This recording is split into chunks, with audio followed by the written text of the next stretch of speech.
شروع اللہ کا نام لے کر جو بڑا مہربان نہایت رحم والا ہے۔ اور اگر ایک مدت معین تک ہم ان سے عذاب روک دیں تو کہیں گے کہ کون سی چیز عذاب کو روکے ہوئے ہے؟ دیکھو جس روز وہ ان پر واقع ہوگا پھر ٹلنے کا نہیں، اور جس چیز کا یہ مذاق اڑاتے ہیں وہ ان کو گھیر لے گی۔ اور اگر ہم انسان کو اپنے پاس سے نعمت بخشیں پھر اس سے اس کو چھین لے تو نا امید اور ناشکرا ہو جاتا ہے۔ اور اگر تکلیف پہنچنے کے بعد آسائش کا مزہ چکھائیں تو خوش ہو کر کہتا ہے کہ سب سختیاں مجھ سے دور ہو گئیں۔ بے شک وہ ہے ہی خوشی میں مست ہو جانے والا، بڑا فخر جتانے والا۔ ہاں، جنہوں نے صبر کیا اور عمل نیک کیے یہی ہیں جن کے لیے بخشش اور اجر عظیم ہے۔ تو شاید تم کچھ چیز وہی میں سے جو تمہارے پاس آتی ہے چھوڑ دو، اور اس خیال سے تمہارا دل تنگ ہو کہ کافر یہ کہنے لگیں کہ اس پر کوئی خزانہ کیوں نہیں نازل ہوا، یا اس کے ساتھ کوئی فرشتہ کیوں نہیں آیا۔ اے نبی، تم تو صرف نصیحت کرنے والے ہو اور اللہ ہر چیز کا نگہبان ہے۔ کیا یہ لوگ کہتے ہیں کہ اس نے قرآن از خود بنا لیا ہے؟ کہہ دو کہ اگر سچے ہو تو تم بھی ایسی 10 صورتیں بنا لاؤ اور اللہ کے سوا جس جس کو بلا سکتے ہو بلا بھی لو۔ پس اگر وہ تمہاری بات قبول نہ کریں تو جان لو کہ یہ قرآن اللہ کے علم سے اترا ہے، اور یہ کہ اس کے سوا کوئی معبود نہیں۔ تو کیا تم لوگ اسلام لاتے ہو؟ جو لوگ دنیا کی زندگی اور اس کی زیب و زینت کے طالب ہوں، ہم ان کے اعمال کا بدلہ انہیں دنیا ہی میں دے دیتے ہیں، اور اس میں ان کی حق تلفی نہیں کی جاتی۔ یہ وہ لوگ ہیں جن کے لیے آخرت میں آتش جہنم کے سوا اور کچھ نہیں، اور جو عمل انہوں نے دنیا میں کیے سب برباد، اور جو کچھ یہ کرتے رہے سب ضائع ہوا۔ بھلا جو لوگ اپنے پروردگار کی طرف سے دلیل روشن رکھتے ہوں اور ان کے ساتھ ایک آسمانی گواہ بھی اس کی جانب سے ہو، اور اس سے پہلے موسیٰ کی کتاب ہو جو پیشوا اور رحمت ہے، تو کیا وہ قرآن پر ایمان نہیں لائیں گے؟ یہی لوگ تو اس پر ایمان لاتے ہیں، اور جو کوئی اور فرقوں میں سے اس سے منکر ہو تو اس کا ٹھکانہ آگ ہے۔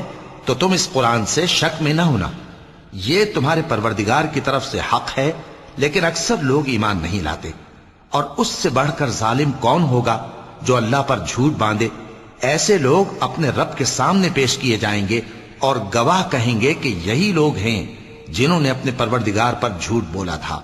سن رکھو کہ ظالموں پر اللہ کی لعنت ہے، جو اللہ کے رستے سے روکتے اور اس میں کجی چاہتی ہیں، اور وہ آخرت کا بھی انکار کرتے ہیں۔ یہ لوگ زمین میں کہیں چھپ کر اللہ کو ہرا نہیں سکتے، اور نہ اللہ کے سوا کوئی ان کا حمایتی ہے۔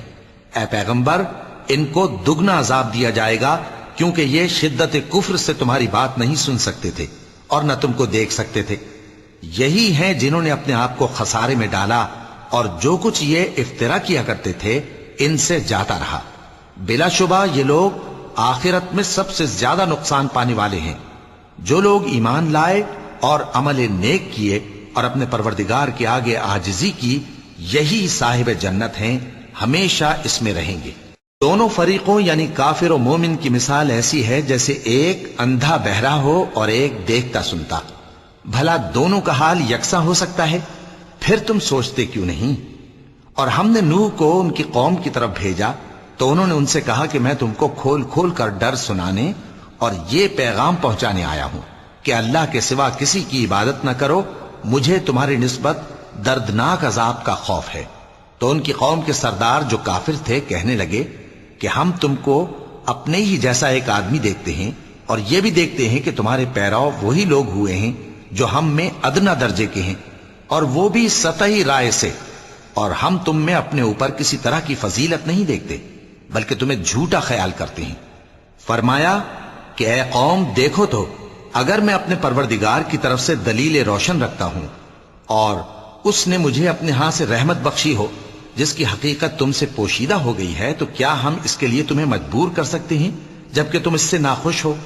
اور اے قوم، میں اس نصیحت کے بدلے تم سے مال و زر کا مطالبہ تو نہیں کرتا، میرا صلہ تو اللہ کے ذمے ہے، اور جو لوگ ایمان لائے ہیں میں ان کو نکالنے والا بھی نہیں ہوں، وہ تو اپنے پروردگار سے ملنے والے ہیں، لیکن میں دیکھتا ہوں کہ تم لوگ نادانی کر رہے ہو۔ اے میری قوم، اگر میں ان کو نکال دوں تو اللہ کی گرفت سے بچانے کے لیے کون میری مدد کر سکتا ہے؟ بھلا تم غور کیوں نہیں کرتے؟ اور میں نہ تم سے یہ کہتا ہوں کہ میرے پاس اللہ کے خزانے ہیں، اور نہ یہ کہ میں غیب جانتا ہوں، اور نہ یہ کہتا ہوں کہ میں فرشتہ ہوں، اور نہ ان لوگوں کی نسبت جن کو تم حقارت کی نظر سے دیکھتے ہو یہ کہتا ہوں کہ اللہ ان کو بھلائی یعنی اعمال کی جزا نہیں دے گا۔ جو ان کے دلوں میں ہے اسے اللہ خوب جانتا ہے، اگر میں ایسا کہوں تو بے انصافوں میں ہو جاؤں۔ انہوں نے کہا کہ نوح، تم نے ہم سے جھگڑا تو کیا اور جھگڑا بھی بہت کیا، اب اگر تم سچے ہو تو جس چیز سے ہمیں ڈراتے ہو وہ ہم پر لا نازل کرو۔ نوح نے کہا کہ اس عذاب کو تو اللہ ہی چاہے گا تو نازل کرے گا، اور تم اللہ کو کسی طرح ہرا نہیں سکتے، اور اگر میں یہ چاہوں کہ تمہاری خیر خواہی کروں اور اللہ یہ چاہے کہ تمہیں گمراہ رہنے دے تو میری خیر خواہی تم کو کچھ فائدہ نہیں دے سکتی۔ وہی تمہارا پروردگار ہے اور تمہیں اسی کی طرف لوٹ کر جانا ہے۔ کیا یہ لوگ کہتے ہیں کہ اس پیغمبر نے قرآن اپنے دل سے بنا لیا ہے؟ کہہ دو کہ اگر میں نے دل سے بنا لیا ہے تو میرے گناہ کا وبال مجھ پر، اور جو گناہ تم کرتے ہو اس سے میں بری الذمہ ہوں۔ اور نوح کی طرف وحی کی گئی کہ تمہاری قوم میں جو لوگ ایمان لا چکے ان کے سوا اور کوئی ایمان نہیں لائے گا، تو جو کام یہ کر رہے ہیں ان کی وجہ سے غم نہ کھاؤ، اور ایک کشتی ہمارے حکم سے ہمارے سامنے بناؤ، اور جو لوگ ظالم ہیں ان کے بارے میں مجھ سے کچھ نہ کہنا، کیونکہ وہ ضرور غرق کر دیے جائیں گے۔ اور نوح نے کشتی بنانا شروع کر دی، اور جب ان کی قوم کے سردار ان کے پاس سے گزرتے تو ان سے تمسخر کرتے۔ وہ کہتے کہ اگر تم ہم سے تمسخر کرتے ہو تو جس طرح تم ہم سے تمسخر کرتے ہو اسی طرح ایک وقت ہم بھی تم سے تمسخر کریں گے، اور تم کو جلد معلوم ہو جائے گا کہ کس پر عذاب آتا ہے جو اسے رسوا کرے گا، اور کس پر ہمیشہ کا عذاب نازل ہوتا ہے۔ یہاں تک کہ جب ہمارا حکم آ پہنچا اور تنور جوش مارنے لگا تو ہم نے نوح کو حکم دیا کہ ہر قسم کے پالتو جانوروں میں سے جوڑا جوڑا یعنی ایک ایک نر اور ایک ایک مادہ لے لو، اور جس شخص کی نسبت حکم ہو چکا ہے کہ ہلاک ہو جائے گا اس کو چھوڑ کر اپنے گھر والوں کو اور جو ایمان لایا ہو اس کو کشتی میں سوار کر لو۔ اور ان کے ساتھ ایمان بہت ہی کم لوگ لائے تھے۔ نوح نے کہا کہ اللہ کا نام لے کر کہ اسی کے کرم سے اس کا چلنا اور ٹھہرنا ہے، اس میں سوار ہو جاؤ، بے شک میرا پروردگار بخشنے والا ہے، مہربان ہے۔ اور وہ ان کو لے کر طوفان کی لہروں میں چلنے لگی۔ لہریں کیا تھیں؟ گویا پہاڑ تھے۔ اس وقت نوح نے اپنے بیٹے کو جو کشتی سے الگ تھا پکارا کہ بیٹا ہمارے ساتھ سوار ہو جا اور کافروں میں شامل نہ ہو۔ اس نے کہا کہ میں ابھی پہاڑ سے جا لگوں گا، وہ مجھے پانی سے بچا لے گا۔ فرمایا کہ آج اللہ کے عذاب سے کوئی بچانے والا نہیں اور نہ کوئی بچ سکتا ہے مگر وہی جس پر اللہ رحم کرے۔ اتنے میں دونوں کے درمیان لہر حائل ہو گئی اور وہ ڈوب کر رہ گیا، اور حکم دیا گیا کہ اے زمین اپنا پانی نگل جا اور اے آسمان تھم جا، اور پانی خشک ہو گیا اور کام تمام کر دیا گیا، اور کشتی کوہ جودی پر جا ٹھہری، اور کہہ دیا گیا کہ بے انصاف لوگوں پر لعنت۔ اور نوح نے اپنے پروردگار کو پکارا اور کہا کہ پروردگار، میرا بیٹا بھی میرے گھر والوں میں ہے، تو اس کو بھی نجات دے، تیرا وعدہ سچا ہے اور تو بہترین حاکم ہے۔ اللہ نے فرمایا کہ اے نوح، وہ تیرے گھر والوں میں نہیں ہے، وہ تو سراسر بدعمل ہے، تو جس چیز کی تم کو حقیقت معلوم نہیں اس کے بارے میں مجھ سے درخواست ہی نہ کرو، اور میں تم کو نصیحت کرتا ہوں کہ نادان نہ بنو۔ نوح نے کہا پروردگار، میں تجھ سے پناہ مانگتا ہوں کہ ایسی چیز کی تجھ سے درخواست کروں جس کی حقیقت مجھے معلوم نہیں، اور اگر تو مجھے نہیں بخشے گا اور مجھ پر رحم نہیں فرمائے گا تو میں تباہ ہو جاؤں گا۔ حکم ہوا کہ نوح ہماری طرف سے سلامتی اور برکتوں کے ساتھ جو تم پر اور تمہارے ساتھ کی جماعتوں پر نازل کی گئی ہیں اتر آؤ، اور کچھ اور جماعتیں ہوں گی جن کو ہم دنیا کے فوائد سے بہرہ مند کریں گے، پھر ان کو ہماری طرف سے عذاب علیم پہنچے گا۔ یہ حالات غیب کی خبروں میں سے ہیں جو ہم تمہاری طرف بھیجتے ہیں، اور اس سے پہلے نہ تم ہی ان کو جانتے تھے اور نہ تمہاری قوم ہی ان سے واقف تھی، تو صبر کرو کہ انجام پرہیزگاروں ہی کا بھلا ہے۔ اور ہم نے قوم عاد کی طرف ان کے بھائی ہود کو بھیجا۔ انہوں نے کہا اے میری قوم، اللہ ہی کی عبادت کرو، اس کے سوا تمہارا کوئی معبود نہیں، تم شرک کر کے اللہ پر محض بہتان باندھتے ہو۔ میری قوم، میں اس واعظ و نصیحت کا تم سے کچھ صلہ نہیں مانگتا، میرا صلہ تو اس کے ذمے ہے جس نے مجھے پیدا کیا، بھلا تم سمجھتے کیوں نہیں؟ اور اے قوم اپنے پروردگار سے بخشش مانگو، پھر اس کے آگے توبہ کرو، وہ تم پر آسمان سے موسلا دھار بارش برسائے گا اور تمہاری طاقت پر طاقت بڑھائے گا، اور دیکھو گناہگار بن کر روگردانی نہ کرو۔ وہ بولے ہود تم ہمارے پاس کوئی دلیل ظاہر نہیں لائے، اور ہم صرف تمہارے کہنے سے نہ اپنے معبودوں کو چھوڑنے والے ہیں اور نہ تم پر ایمان لانے والے ہیں۔ ہم تو یہ سمجھتے ہیں کہ ہمارے کسی معبود نے تمہیں تکلیف پہنچا کر دیوانہ کر دیا ہے۔ انہوں نے کہا کہ میں اللہ کو گواہ کرتا ہوں اور تم بھی گواہ رہو کہ جن کو تم اللہ کا شریک بناتے ہو میں ان سے بیزار ہوں، یعنی جن کی اللہ کے سوا عبادت کرتے ہو، تو تم سب مل کر میرے بارے میں جو تدبیر کرنی چاہو کر لو اور مجھے مہلت نہ دو۔ میں اللہ پر جو میرا اور تمہارا سب کا پروردگار ہے بھروسہ رکھتا ہوں۔ زمین پر جو چلنے پھرنے والا ہے وہ اللہ کے قبضہ قدرت میں ہے، بے شک میرا پروردگار سیدھے رستے پر ہے۔ اب اگر تم روگردانی کرو گے تو جو پیغام میرے ذریعے تمہاری طرف بھیجا گیا ہے وہ میں نے تمہیں پہنچا دیا ہے، اور میرا پروردگار تمہاری جگہ اور لوگوں کو لا بسائے گا، اور تم اللہ کا کچھ بھی نہیں بگاڑ سکو گے۔ میرا پروردگار تو ہر چیز پر نگہبان ہے۔ اور جب ہمارا حکم عذاب آ پہنچا تو ہم نے ہود کو اور جو لوگ ان کے ساتھ ایمان لائے تھے ان کو اپنی مہربانی سے بچا لیا اور انہیں عذاب شدید سے نجات دی۔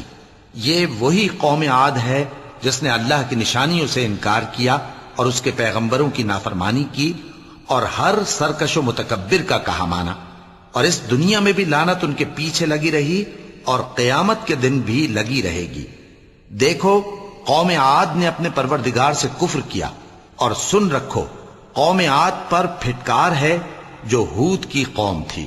اور قوم سمود کی طرف ان کے بھائی صالح کو بھیجا تو انہوں نے کہا اے قوم اللہ ہی کی عبادت کرو، اس کے سوا تمہارا کوئی معبود نہیں۔ اسی نے تم کو زمین سے پیدا کیا اور اس میں آباد کیا، تو اس سے مغفرت مانگو اور اس کے آگے توبہ کرو، بے شک میرا پروردگار نزدیک بھی ہے اور دعا کا قبول کرنے والا بھی ہے۔ انہوں نے کہا کہ صالح اس سے پہلے ہم تم سے کئی طرح کی امیدیں رکھتے تھے، اب وہ منقطع ہو گئی۔ کیا تم ہم کو ان چیزوں سے منع کرتے ہو جن کو ہمارے بزرگ پوجتے آئے ہیں، اور جس بات کی طرف تم ہمیں بلاتے ہو اس کی طرف سے ہم بڑے بھاری شک میں ہیں۔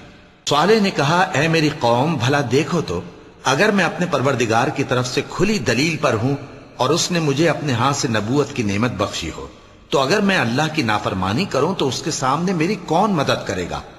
تم تو کفر کی باتوں سے میرا نقصان ہی کرتے ہو۔ اور یہ بھی کہا کہ اے قوم یہ اللہ کی اونٹنی تمہارے لیے ایک نشانی یعنی معجزہ ہے، تو اس کو چھوڑ دو کہ اللہ کی زمین میں جہاں چاہے چرتی پھرے، اور اس کو کسی طرح کی تکلیف نہ دینا ورنہ تمہیں جلد عذاب آ پکڑے گا۔ مگر انہوں نے اس کو کاٹ ڈالا تو صالح نے کہا کہ اپنے گھروں میں 3 دن اور فائدے اٹھا لو، یہ وعدہ ہے کہ جھوٹا نہ ہوگا۔ پس جب ہمارا حکم آ گیا تو ہم نے صالح کو اور جو لوگ ان کے ساتھ ایمان لائے تھے ان کو اپنی مہربانی سے بچا لیا اور اس دن کی رسوائی سے محفوظ رکھا، بے شک تمہارا پروردگار طاقتور ہے، زبردست ہے۔ اور جن لوگوں نے ظلم کیا تھا ان کو چنگھاڑ کی صورت میں عذاب نے آ پکڑا تو وہ اپنے گھروں میں اوندھے پڑے رہ گئے، گویا کبھی ان میں بسے ہی نہ تھے۔ سن رکھو کہ قوم سمود نے اپنے پروردگار سے کفر کیا، اور سن رکھو قوم سمود پر پھٹکار ہے۔ اور ہمارے فرشتے ابراہیم کے پاس بشارت لے کر آئے تو سلام کہا، انہوں نے بھی جواب میں سلام کہا۔ ابھی کچھ وقفہ نہیں ہوا تھا کہ ابراہیم ایک بھنا ہوا بچڑا لے آئے۔ پھر جب دیکھا کہ ان کے ہاتھ کھانے کی طرف نہیں بڑھتے یعنی وہ کھانا نہیں کھاتے تو ان کو اجنبی سمجھ کر دل میں خوف کیا۔ فرشتوں نے کہا کہ خوف نہ کیجیے، ہم قوم لوط کی طرف ان کے ہلاک کرنے کو بھیجے گئے ہیں۔ اور ابراہیم کی بیوی جو پاس کھڑی تھی ہنس پڑی، تو ہم نے اس کو اسحاق کی اور اسحاق کے بعد یعقوب کی خوشخبری دی۔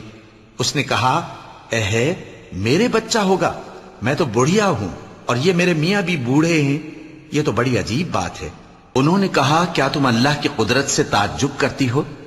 اے اہل بیت تم پر اللہ کی رحمت اور اس کی برکتیں ہیں، وہ لائق تعریف ہے، بڑا ہے۔ پھر جب ابراہیم سے خوف جاتا رہا اور ان کو خوشخبری بھی مل گئی تو قوم لوط کے بارے میں لگے ہم سے بحث کرنے۔ بے شک ابراہیم بڑے تحمل والے، نرم دل اور رجوع کرنے والے تھے۔ اے ابراہیم اس بات کو جانے دو، تمہارے پروردگار کا حکم آ پہنچا ہے اور ان لوگوں پر عذاب آنے والا ہے جو کبھی نہیں ٹلنے کا۔ اور جب ہمارے فرشتے لوط کے پاس آئے تو وہ ان کے آنے سے غمناک اور تنگ دل ہوئے اور کہنے لگے کہ آج کا دن بڑی مشکل کا دن ہے۔ اور لوط کی قوم کے لوگ ان کے پاس بے تحاشا دوڑتے ہوئے آئے، اور یہ لوگ پہلے ہی سے انتہائی بیہودہ حرکتیں کیا کرتے تھے۔ لوط نے کہا کہ اے بھائیو، یہ جو میری قوم کی لڑکیاں ہیں یہ تمہارے لیے جائز اور پاک ہیں، تو اللہ سے ڈرو اور میرے مہمانوں کے بارے میں مجھے بے آبرو نہ کرو۔ کیا تم میں کوئی بھی شائستہ آدمی نہیں؟ وہ بولے، تم کو معلوم ہے کہ تمہاری ان بیٹیوں کی ہمیں کچھ حاجت نہیں، اور جو ہماری غرض ہے اسے تم خوب جانتے ہو۔ لوط نے کہا، اے کاش مجھ میں تمہارے مقابلے کی طاقت ہوتی، یا میں کسی مضبوط قلعے میں پناہ لے لیتا۔ فرشتوں نے کہا، اے لوط، ہم تمہارے پروردگار کے فرشتے ہیں، یہ لوگ ہرگز تم تک نہیں پہنچ سکیں گے، تو کچھ رات رہے سے اپنے گھر والوں کو لے کر چل دو، اور تم میں سے کوئی شخص پیچھے مڑ کر نہ دیکھے مگر تمہاری بیوی کے جو آفت ان پر پڑنے والی ہے وہی اس پر بھی پڑے گی۔ ان کے عذاب کے وعدے کا وقت صبح ہے، اور کیا صبح کچھ دور ہے؟ پھر جب ہمارا حکم آیا ہم نے اس بستی کو الٹ کر نیچے اوپر کر دیا اور ان پر پتھر کی تہ بتہ کنکریاں برسائیں جن پر تمہارے پروردگار کے ہاں سے نشان کیے ہوئے تھے، اور وہ بستی ان ظالموں سے کچھ دور نہیں۔ اور مدین کی طرف ان کے بھائی شعیب کو بھیجا تو انہوں نے کہا کہ اے قوم، اللہ ہی کی عبادت کرو کہ اس کے سوا تمہارا کوئی معبود نہیں، اور ناپ اور تول میں کمی نہ کیا کرو، میں تو تم کو آسودہ حال دیکھتا ہوں، اور اگر تم ایمان نہ لاؤ گے تو مجھے تمہارے بارے میں ایک ایسے دن کے عذاب کا خوف ہے جو تم کو گھیر کر رہے گا۔ اور اے میری قوم، ناپ اور تول انصاف کے ساتھ پوری پوری کیا کرو، اور لوگوں کو ان کی چیزیں کم نہ دیا کرو، اور زمین میں خرابی کرتے نہ پھرو۔ اگر تم کو میرے کہنے کا یقین ہو تو اللہ کا دیا ہوا نفع ہی تمہارے لیے بہتر ہے، اور میں تمہارا نگہبان نہیں ہوں۔ انہوں نے کہا، اے شعیب، کیا تمہاری نماز تمہیں یہ سکھاتی ہے کہ جن کو ہمارے باپ دادا پوجتے آئے ہیں ہم ان کو ترک کر دیں، یا اپنے مال میں تصرف کرنا چاہیں تو نہ کریں؟ تم تو بڑے نرم دل اور بڑے سیدھے ہو۔ انہوں نے کہا کہ اے قوم، دیکھو تو، اگر میں اپنے پروردگار کی طرف سے دلیل روشن پر ہوں اور اس نے اپنے ہاں سے مجھے نیک روزی دی ہو تو کیا میں اپنا فرض ادا نہ کروں؟ اور میں نہیں چاہتا کہ جس بات سے میں تمہیں منع کروں خود اس کو کرنے لگوں۔ میں تو جہاں تک مجھ سے ہو سکے تمہارے معاملات کی اصلاح چاہتا ہوں، اور اس بارے میں مجھے توفیق کا ملنا اللہ ہی کے فضل سے ہے۔ میں اسی پر بھروسہ رکھتا ہوں اور اسی کی طرف رجوع کرتا ہوں۔ اور اے قوم، میری مخالفت تم سے کوئی ایسا کام نہ کرا دے کہ جیسی مصیبت نوح کی قوم یا ہود کی قوم یا صالح کی قوم پر واقع ہوئی تھی ویسی ہی مصیبت تم پر واقع ہو۔ اور لوط کی قوم کا زمانہ تو تم سے کچھ دور نہیں، اور اپنے پروردگار سے بخشش مانگو اور اس کے آگے توبہ کرو، بے شک میرا پروردگار بڑا مہربان ہے، بہت محبت کرنے والا ہے۔ انہوں نے کہا کہ شعیب، تمہاری بہت سی باتیں ہماری سمجھ میں نہیں آتی، اور ہم دیکھتے ہیں کہ تم ہم میں کمزور بھی ہو، اور اگر تمہارے بھائی بند نہ ہوتے تو ہم تم کو سنسار کر دیتے، اور تم ہم پر کسی طرح بھی غالب نہیں ہو۔ انہوں نے کہا کہ اے قوم، کیا میرے بھائی بندوں کا دباؤ تم پر اللہ سے زیادہ ہے، اور اس کو تم نے پیٹھ پیچھے ڈال رکھا ہے؟ میرا پروردگار تو تمہارے سب اعمال کا احاطہ کیے ہوئے ہے۔ اور اے قوم، تم اپنی جگہ کام کیے جاؤ، میں اپنی جگہ کام کیے جاتا ہوں۔ تم کو ان قریب معلوم ہو جائے گا کہ رسوا کرنے والا عذاب کس پر آتا ہے اور جھوٹا کون ہے۔ اور تم بھی انتظار کرو، میں بھی تمہارے ساتھ انتظار کرتا ہوں۔ اور جب ہمارا حکم آ پہنچا تو ہم نے شعیب کو اور جو لوگ ان کے ساتھ ایمان لائے تھے ان کو تو اپنی رحمت سے بچا لیا، اور جو ظالم تھے ان کو چنگھاڑ نے آ دبوچا، تو وہ اپنے گھروں میں اوندھے پڑے رہ گئے، گویا ان میں کبھی بسے ہی نہ تھے۔ سن رکھو کہ مدین پر ویسی ہی پھٹکار ہے جیسی سمود پر پھٹکار تھی۔ اور ہم نے موسیٰ کو اپنی نشانیاں اور دلیل روشن دے کر بھیجا فرعون اور اس کے سرداروں کی طرف، تو وہ فرعون ہی کے حکم پر چلتے رہے، حالانکہ فرعون کا حکم درست نہیں تھا۔ وہ قیامت کے دن اپنی قوم کے آگے آگے چلے گا، پھر ان کو دوزخ میں جا اتارے گا، اور جس مقام پر وہ اتارے جائیں گے وہ برا ہے۔ اور اس جہان میں بھی لعنت ان کے پیچھے لگا دی گئی، اور قیامت کے دن بھی پیچھے لگی رہے گی۔ جو انعام ان کو ملا ہے برا ہے۔ یہ پرانی بستیوں کے تھوڑے سے حالات ہیں جو ہم تم سے بیان کرتے ہیں، ان میں سے بعض تو باقی ہیں اور بعض تہس نہس ہو گئیں۔ اور ہم نے ان لوگوں پر ظلم نہیں کیا بلکہ انہوں نے خود اپنے اوپر ظلم کیا۔ غرض جب تمہارے پروردگار کا حکم آ پہنچا تو جن معبودوں کو وہ اللہ کے سوا پکارا کرتے تھے وہ ان کے کچھ بھی کام نہ آئے، اور بربادی کے سوا انہیں اور کچھ نہ دے سکے۔ اور تمہارا پروردگار جب نافرمان بستیوں کو پکڑا کرتا ہے تو اس کی پکڑ اسی طرح کی ہوتی ہے، بے شک اس کی پکڑ دکھ دینے والی سخت ہے۔ ان قصوں میں اس شخص کے لیے جو عذاب آخرت سے ڈرے عبرت ہے۔ یہ وہ دن ہوگا جس میں سب اکٹھے کیے جائیں گے، اور یہی وہ دن ہوگا جس میں سب اللہ کے روبرو حاضر کیے جائیں گے، اور ہم اس کے لانے میں ایک وقت معین تک تاخیر کر رہے ہیں۔ جس روز وہ آ جائے گا تو کوئی شخص اللہ کے حکم کے بغیر بول بھی نہیں سکے گا۔ پھر ان میں سے کچھ بدبخت ہوں گے اور کچھ نیک بخت۔ تو جو بدبخت ہوں گے وہ دوزخ میں ڈال دیے جائیں گے، اس میں ان کو چلانا اور دھاڑنا ہوگا۔ جب تک آسمان و زمین ہیں وہ اسی میں رہیں گے مگر جتنا تمہارا پروردگار چاہے۔ بے شک تمہارا پروردگار جو چاہتا ہے کر دیتا ہے۔ اور جو نیک بخت ہوں گے وہ بہشت میں داخل کیے جائیں گے، اور جب تک آسمان اور زمین ہیں ہمیشہ اسی میں رہیں گے مگر جتنا تمہارا پروردگار چاہے۔ یہ اللہ کی بخشش ہے جو کبھی منقطع نہیں ہوگی۔ تو یہ لوگ جو غیر اللہ کی پرستش کرتے ہیں اس سے تم شک میں نہ پڑنا۔ یہ اسی طرح پرستش کرتے ہیں جس طرح پہلے سے ان کے باپ دادا پرستش کرتے آئے ہیں، اور ہم ان کو ان کا حصہ پورا پورا بغیر کچھ کم کیے دینے والے ہیں۔ اور ہم نے موسیٰ کو کتاب دی تو اس میں اختلاف کیا گیا، اور اگر تمہارے پروردگار کی طرف سے ایک بات پہلے نہ ہو چکی ہوتی تو ان میں فیصلہ کر دیا جاتا، اور وہ تو اس کی طرف سے بڑے بھاری شک میں پڑے ہوئے ہیں۔ اور تمہارا پروردگار ان سب کو قیامت کے دن ان کے اعمال کا پورا پورا بدلہ دے گا۔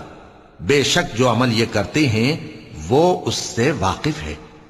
تو اے پیغمبر، جیسا تم کو حکم ہوتا ہے اس پر تم اور جو لوگ تمہارے ساتھ تائب ہوئے ہیں قائم رہو، اور حد سے تجاوز نہ کرنا، وہ تمہارے سب اعمال کو دیکھ رہا ہے۔ اور مسلمانوں، جو لوگ ظالم ہیں ان کی طرف مائل نہ ہونا، نہیں تو تمہیں بھی دوزخ کی آگ آ لپٹے گی، اور اللہ کے سوا تمہارے کوئی دوست نہیں ہوں گے، پھر تمہیں کوئی مدد بھی نہ ملے گی۔ اور دن کے دونوں سروں یعنی صبح اور شام کے اوقات میں اور رات کی چند ساعتوں میں نماز پڑھا کرو، کچھ شک نہیں کہ نیکیاں گناہوں کو دور کر دیتی ہیں۔ یہ ان کے لیے نصیحت ہے جو نصیحت قبول کرنے والے ہیں۔ اور صبر کیے رہو کہ اللہ نیکوکاروں کا اجر ضائع نہیں کرتا۔ تو جو امتیں تم سے پہلے گزر چکی ہیں ان میں ایسے ہوش مند کیوں نہ ہوئے جو ملک میں خرابی کرنے سے روکتے؟ ہاں، ایسے تھوڑے سے تھے جن کو ہم نے ان میں سے نجات بخشی، اور جو ظالم تھے وہ انہی باتوں کے پیچھے لگے رہے جن میں عیش و آرام تھا، اور وہ گناہوں میں ڈوبے ہوئے تھے۔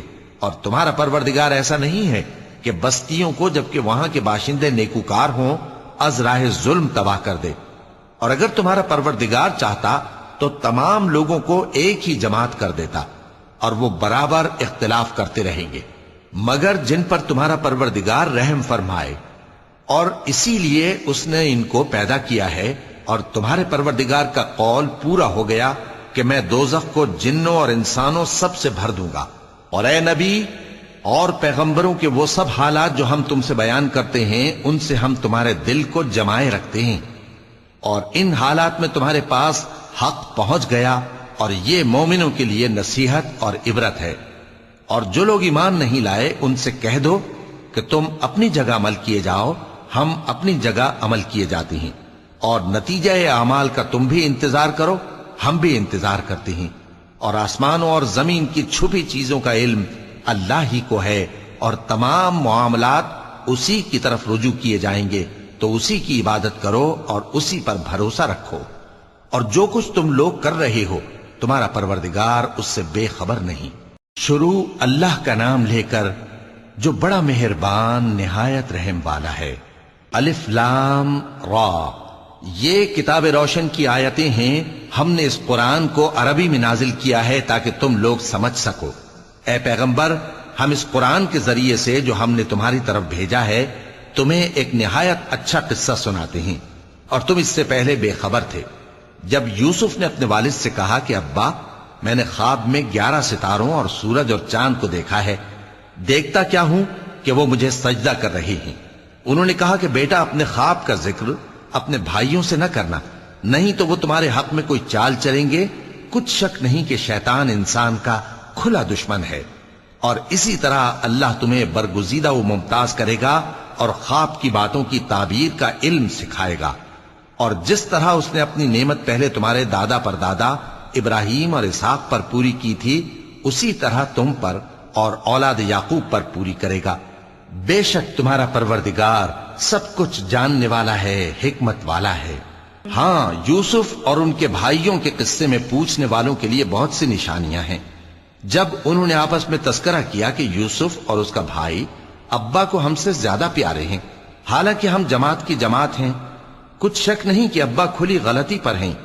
یوسف کو یا تو جان سے مار ڈالو یا کسی ملک میں پھینک آؤ، پھر ابا کی توجہ صرف تمہاری طرف ہو جائے گی، اور اس کے بعد تم نیک لوگوں میں ہو جاؤ گے. ان میں سے ایک کہنے والے نے کہا کہ یوسف کو جان سے نہ مارو، کسی اندھے کنویں میں ڈال دو کہ کوئی راہگیر اسے نکال کر کسی دوسرے ملک میں لے جائے گا. اگر تم کو کرنا ہی ہے تو یوں کرو. یہ مشورہ کر کے وہ اپنے والد سے کہنے لگے کہ ابا جان، کیا سبب ہے کہ آپ یوسف کے بارے میں ہمارا اعتبار نہیں کرتے، حالانکہ ہم اس کے خیر خواہ ہیں؟ کل اسے ہمارے ساتھ بھیج دیجئے کہ خوب میوے کھائے اور کھیلے کودے، ہم اس کے نگہبان ہیں.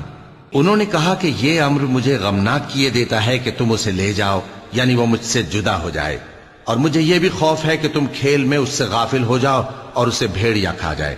وہ کہنے لگے کہ اگر ہماری موجودگی میں کہ ہم ایک طاقتور جماعت ہیں اسے بھیڑیا کھا گیا تو ہم بڑے نقصان میں پڑ گئے. غرض جب وہ اس کو لے گئے اور اس بات پر اتفاق کر لیا کہ اس کو اندھے کنویں میں ڈال دیں، اور ہم نے یوسف کی طرف وحی بھیجی کہ ایک وقت ایسا آئے گا کہ تم انہیں ان کے اس سلوک سے آگاہ کرو گے، اور ان کو اس وحی کی کچھ خبر نہ ہوگی.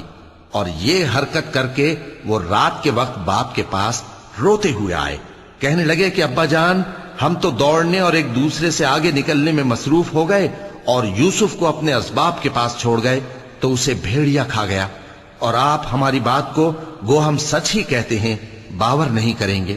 اور ان کے کرتے پر جھوٹ موٹ کا لہو بھی لگا لائے. یعقوب نے کہا کہ یوں نہیں ہے، بلکہ تم اپنے دل سے یہ بات بنا لائے ہو. اچھا، صبر کہ وہی خوب ہے، اور جو تم بیان کرتے ہو اس کے بارے میں اللہ ہی سے مدد چاہیے. اور اب اللہ کی شان دیکھو کہ اس کنویں کے قریب ایک قافلہ آوارد ہوا اور انہوں نے پانی کے لیے اپنا سقا بھیجا تو اس نے کنویں میں ڈول لٹکایا. یوسف اس سے لٹک گئے. وہ بولا، زہے قسمت، یہ تو ایک لڑکا ہے، اور اس کو قیمتی سرمایہ سمجھ کر چھپا لیا. اور جو کچھ وہ کرتے تھے اللہ کو خوب معلوم تھا، اور انہوں نے اس کو تھوڑی سی قیمت یعنی معدود چند درہموں پر بیچ ڈالا، اور وہ اس سے بیزار ہو رہے تھے. اور مصر میں جس شخص نے اس کو خریدا اس نے اپنی بیوی سے جس کا نام زلیخا تھا کہا کہ اس کو عزت و اکرام سے رکھو، عجب نہیں کہ یہ ہمیں فائدہ دے یا ہم اسے بیٹا بنا لیں. اس طرح ہم نے یوسف کو سرزمین مصر میں جگہ دی، اور غرض یہ تھی کہ ہم ان کو خواب کی باتوں کی تعبیر سکھائیں. اور اللہ اپنے کام پر غالب ہے، لیکن اکثر لوگ نہیں جانتے. اور جب وہ اپنی جوانی کو پہنچے تو ہم نے ان کو دانائی اور علم عطا کیا، اور نیکوکاروں کو ہم اسی طرح بدلہ دیا کرتے ہیں. اور جس عورت کے گھر میں وہ رہتے تھے اس نے ان کو اپنی طرف مائل کرنا چاہا، اور دروازے بند کر کے کہنے لگی، یوسف جلدی آؤ. انہوں نے کہا کہ اللہ پناہ میں رکھے، وہ یعنی تمہارے میاں تو میرے آقا ہیں، انہوں نے مجھے اچھی طرح سے رکھا ہے، میں ایسا ظلم نہیں کر سکتا، بے شک ظالم لوگ فلاح نہیں پائیں گے. اور اس عورت نے ان کا قصد کیا اور انہوں نے اس کا قصد کیا. اگر وہ اپنے پروردگار کی نشانی نہ دیکھتے تو جو ہوتا سو ہوتا. یوں اس لیے کیا گیا کہ ہم ان سے برائی اور بے حیائی کو روک دیں. بے شک وہ ہمارے چنے ہوئے بندوں میں سے تھے. اور دونوں دروازے کی طرف بھاگے، آگے یوسف پیچھے زلیخا. اور عورت نے ان کا کرتا پیچھے سے پکڑ کر جو کھینچا تو پھاڑ ڈالا، اور دونوں کو دروازے کے پاس عورت کا خاوند مل گیا۔ تو عورت بولی کہ جو شخص تمہاری بیوی کے ساتھ برا ارادہ کرے اس کی اس کے سوا کیا سزا ہے کہ یا تو قید کیا جائے یا اسے دکھ کا عذاب دیا جائے۔ یوسف نے کہا اسی نے مجھ کو اپنی طرف مائل کرنا چاہا تھا، اور اس کے خاندان میں سے ایک گواہ نے گواہی دی کہ اگر اس کا کرتا آگے سے پھٹا ہو تو یہ سچی اور یوسف جھوٹا ہے، اور اگر کرتا پیچھے سے پھٹا ہو تو یہ جھوٹی اور وہ سچا ہے۔ سو جب اس کا کرتا دیکھا تو پیچھے سے پھٹا تھا، تب اس نے زلیخا سے کہا کہ یہ تمہارا ہی فریب ہے، اور کچھ شک نہیں کہ تم عورتوں کے فریب بڑے بھاری ہوتے ہیں۔ یوسف اس بات کا خیال نہ کر، اور زلیخا تو اپنے گناہ کی بخشش مانگ، بے شک خطا تیری ہی ہے۔ اور شہر میں عورتیں گفتگویں کرنے لگیں کہ عزیز کی بیوی اپنے غلام کو اپنی طرف مائل کرنا چاہتی ہے، اور اس کی محبت اس کے دل میں گھر کر گئی ہے، ہم دیکھتی ہیں کہ وہ کھلی گمراہی میں ہے۔ پھر جب زلیخا نے ان عورتوں کی گفتگو جو حقیقت میں دیدار یوسف کے لیے ایک چال تھی سنی، تو ان کے پاس دعوت کا پیغام بھیجا اور ان کے لیے ایک محفل مرتب کی، اور پھل تراشنے کے لیے ہر ایک کو ایک ایک چھری دی، اور یوسف سے کہا کہ ان کے سامنے آؤ۔ جب عورتوں نے ان کو دیکھا تو ان کا روب حسن ان پر ایسا چھا گیا کہ پھل تراشتے تراشتے اپنے ہاتھ کاٹ لیے، اور بے ساختہ بول اٹھیں کہ اللہ پاک ہے، یہ آدمی نہیں، یہ تو کوئی بزرگ فرشتہ ہے۔ زلیخا نے کہا تو یہ وہی ہے جس کے بارے میں تم مجھے تانے دیتی تھیں، اور بے شک میں نے اس کو اپنی طرف مائل کرنا چاہا مگر یہ بچا رہا، اور اگر یہ وہ کام نہ کرے گا جو میں اسے کہتی ہوں تو قید کر دیا جائے گا اور ذلیل ہوگا۔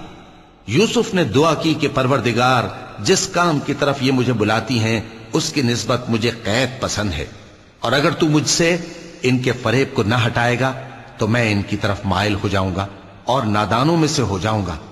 پس ان کے رب نے ان کی دعا قبول کر لی اور ان سے عورتوں کا داؤں ٹال دیا، بے شک وہی تو سننے والا ہے، جاننے والا ہے۔ پھر باوجود اس کے کہ وہ لوگ ان کی بے گناہی کے نشان دیکھ چکے تھے، ان کی رائے یہی ٹھہری کہ کچھ عرصے کے لیے ان کو قید ہی کر دیں، اور ان کے ساتھ دو اور جوان بھی داخل زندہ ہوئے۔ ایک نے ان میں سے کہا کہ میں نے خواب دیکھا ہے، دیکھتا کیا ہوں کہ شراب کے لیے انگور نچوڑ رہا ہوں۔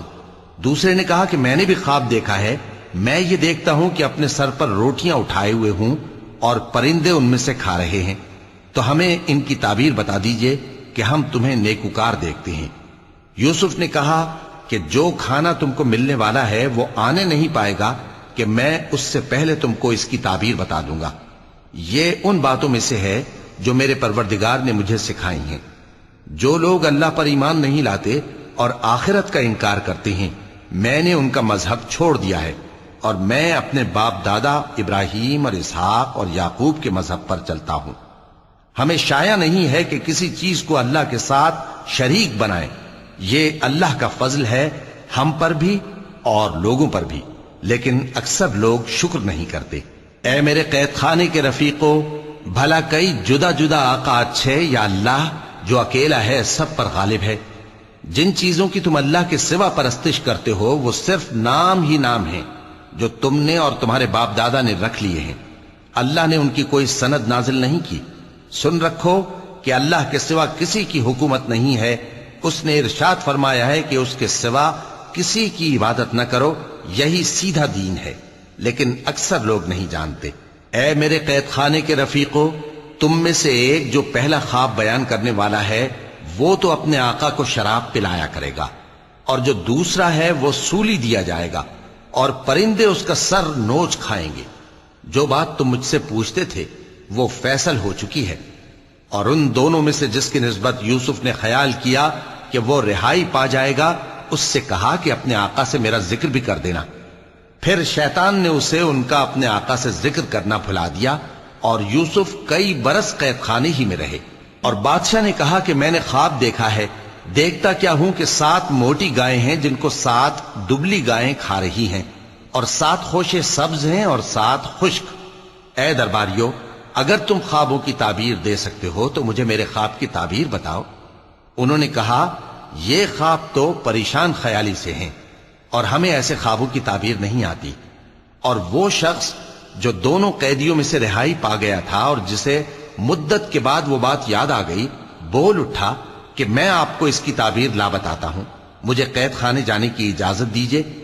غرض وہ یوسف کے پاس آیا اور کہنے لگا، یوسف، اے بڑے سچے یوسف، ہمیں اس خواب کی تعبیر بتائیے کہ 7 موٹی گایوں کو 7 دبلی گائیں کھا رہی ہیں، اور 7 خوشے سبز ہیں اور 7 سوکھے، تاکہ میں لوگوں کے پاس واپس جا کر تعبیر بتاؤں۔ عجب نہیں کہ وہ تمہاری قدر جانے۔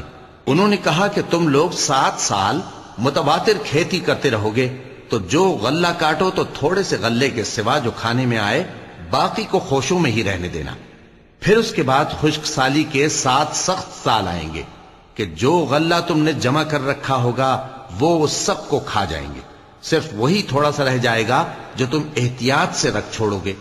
پھر اس کے بعد ایک ایسا سال آئے گا کہ خوب مے برسے گا اور لوگ اس میں رس نچوڑیں گے۔ اور یہ تعبیر سن کر بادشاہ نے حکم دیا کہ یوسف کو میرے پاس لے آؤ۔ سو جب قاصد ان کے پاس گیا تو انہوں نے کہا کہ اپنے آقا کے پاس واپس جاؤ اور اس سے پوچھو کہ ان عورتوں کا کیا حال ہے جنہوں نے اپنے ہاتھ کاٹ لیے تھے، بے شک میرا پروردگار ان کے فریب سے خوب واقف ہے۔ صدق اللہ العظیم۔